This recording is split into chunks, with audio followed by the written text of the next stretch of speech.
Camp Kinderland was, and as far as I understand, it remains to be a haven, a place to, for the summer that was just absolutely wonderful. I spent 11 years there as a camper and as a counselor. It was English speaking, but all of the counselors, almost all of the counselors, were Schiller teachers during the winter.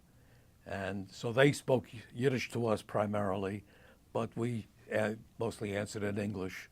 But as I say, Yiddish was spoken officially there, but it was, of course, everything was done in English. We had Yiddish classes twice a week. I learned how to swim. I swam around Sylvan Lake, which is a big lake. It was a big accomplishment at that time. We had choruses. We sang songs.